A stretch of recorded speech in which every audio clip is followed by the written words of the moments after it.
ত্রিপুরার ক্রীড়া জগতে এক নতুন অধ্যায়। সিনিয়র ন্যাশনাল খোখো প্রতিযোগিতার প্রস্তুতিতে ত্রিপুরা থেকে নির্বাচিত খেলোয়াড়রা তেলেঙ্গানার উদ্দেশ্যে রওনা দিচ্ছে আগামীকাল। তার আগে আগরতলার সরোজ সংঘ মাঠে অনুষ্ঠিত হলো 7 দিনের বিশেষ প্রশিক্ষণ শিবির। এই প্রশিক্ষণ শিবিরে উদ্যোগ নিয়েছে ত্রিপুরা খোখো অ্যাসোসিয়েশন, যা এই রাজ্যেই প্রথম। আগরতলার ঐতিহ্যবাহী সরোজ সংঘ মাঠে 7 দিনের নিবিড় অনুশীলনে ব্যস্ত ত্রিপুরার সিনিয়র ন্যাশনাল খোখো দলের খেলোয়াড়রা।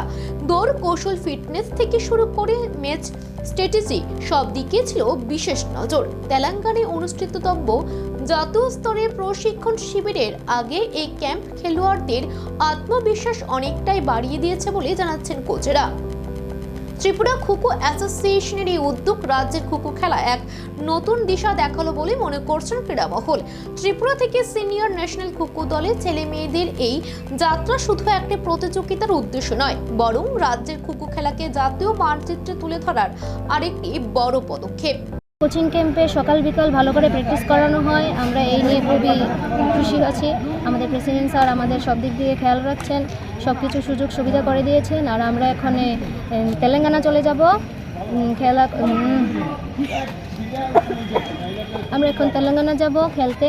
তো আমরা রিজার্ভেশন করানো হয়েছে আর আমাদের এই কোচিং ক্যাম্প 7 দিনের হয়েছে।